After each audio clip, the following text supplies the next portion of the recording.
Қазір ақпараттық технологиялар біздің өмірімізді күн сайын өзгертуде. Интернет пен мобильді байланыс коммуникацияның, экономикалық белсенділік пен ойын-сауықтың жаңа нысандары үшін негіз болды. Алайда адамның бір негізгі қажеттілігін, қауіпсіздік қажеттілігін елемеуге болмайды.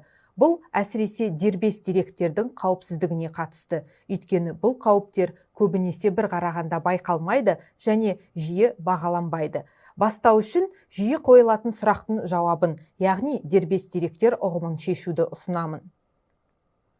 Дербес деректер бұл оның жеке басын тікелей немесе жанама түрде анықтауға болатын адам туралы ақпарат, немесе белгілі бір адамға қатысты ақпарат. Мысалдар көп.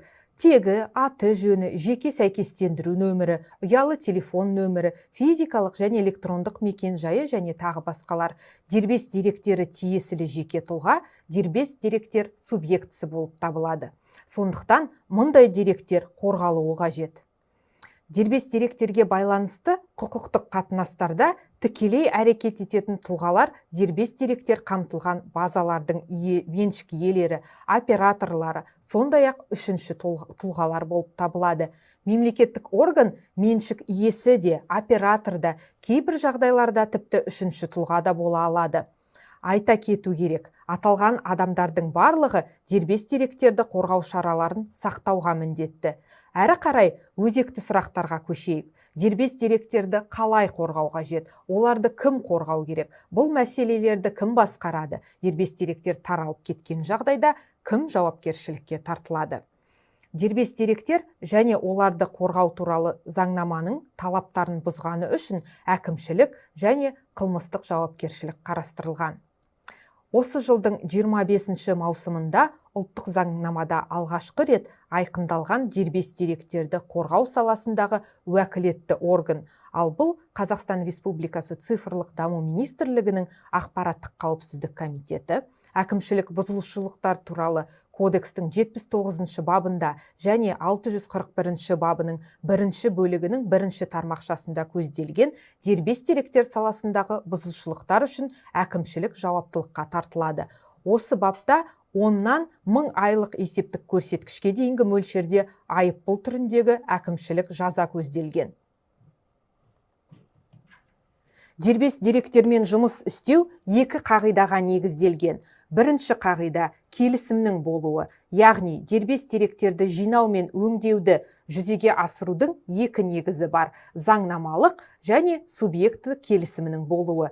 Яғни, егер қандай да бір операторға заңнамалық деңгейде субъектінің келісімінсіз дербес деректерді жинауға рұқсат етілсе, ол мұны кедергісіз жасайды. Егер Қазақстан Республикасы заңдарында бұл көзделмесе, ол субъектінің келісімін алуға міндетті.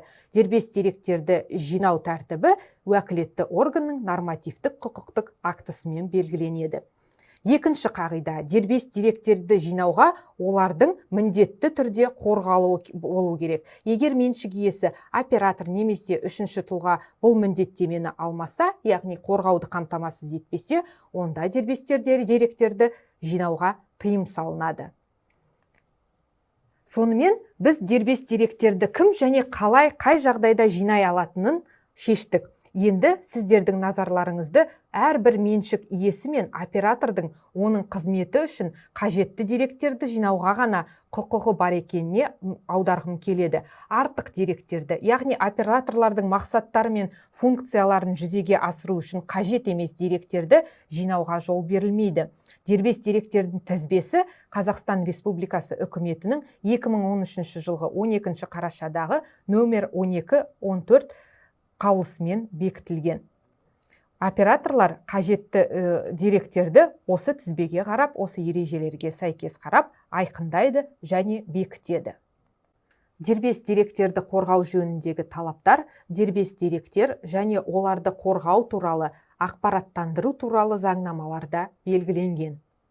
Меншік иесінің, оператордың, сондай-ақ үшінші тұлғаның дербес деректерді қорғау жөніндегі шараларды жүзеге асыру тәртібін Қазақстан Республикасының нөмір 909 үкімет қаулысы айқындайды. Сонымен қатар, дербес деректері бар электронды ақпараттық ресурстарда Қазақстан Республикасы үкіметінің 832 қаулысымен арнайы бірыңғай талаптар қойылады.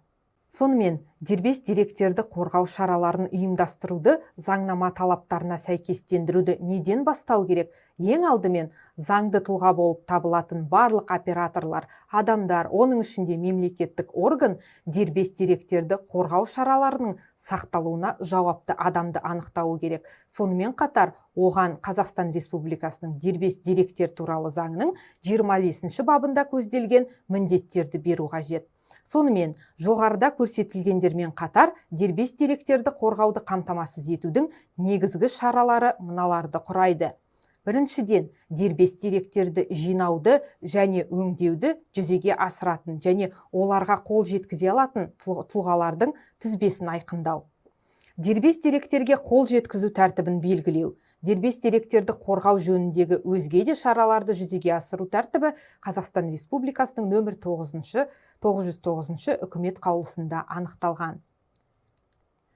Техникалық шаралардың негізгілеріне келесіні жатқызуға болады. Біріншіден, қолжетімділігі шектеулі дербес деректерді қамтитын электронды ақпараттық қорларға қатысты ақпаратты криптографиялық сақтау құралдары, жалпы техникалық талаптар Қазақстан Республикасының 10-73 стандартына сәйкес келетін ақпаратты криптографиялық қорғау құралдары қолдануы тиіс.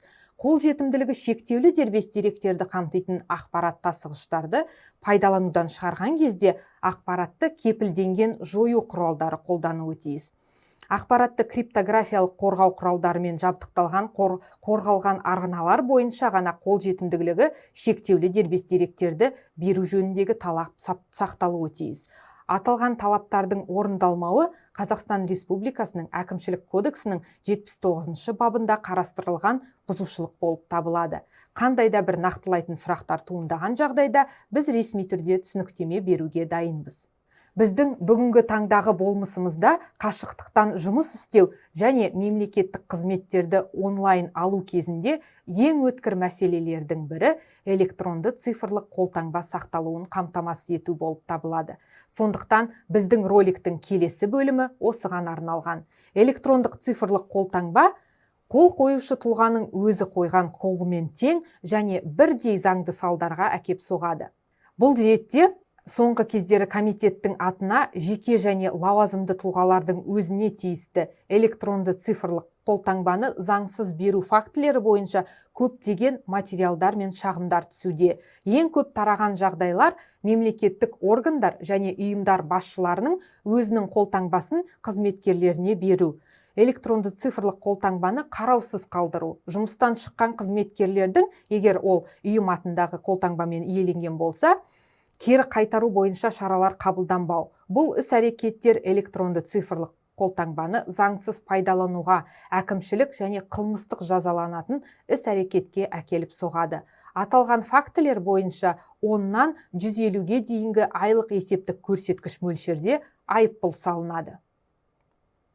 Электрондық цифрлық қолтаңба саласындағы құқық бұзушылықтың алдын алу мақсатында келесі ұсынымдарды сақтаған жөн.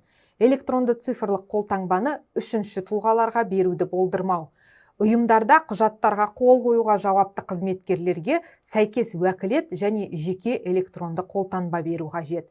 Ұйымнан электрондық цифрлық қолтаңбасы бар қызметкерлердің жұмыстан шығу фактілерін қадағалау және олардың қолтаңбасын уақытылы кері қайтару. Ол үшін ұйымның басшысының құқықтық актісімен қол қою құқығын сәйкес тұлғаға беру және оның атына электронды цифрлық қолтаңба шығару қажет. Өз атына шығарылған қолтаңбаны басшы қызметкерге сенім хат арқылы берсе, заңсыз болып табылады. Жоғалған жағдайда алдыңғы электронды цифрлық қолтаңбаны дереу кері қайтарып алып, қолтаңбаны қайта шығару. Сондай-ақ парольді стандарттыдан неғұрлым күрделіге ауыстыру.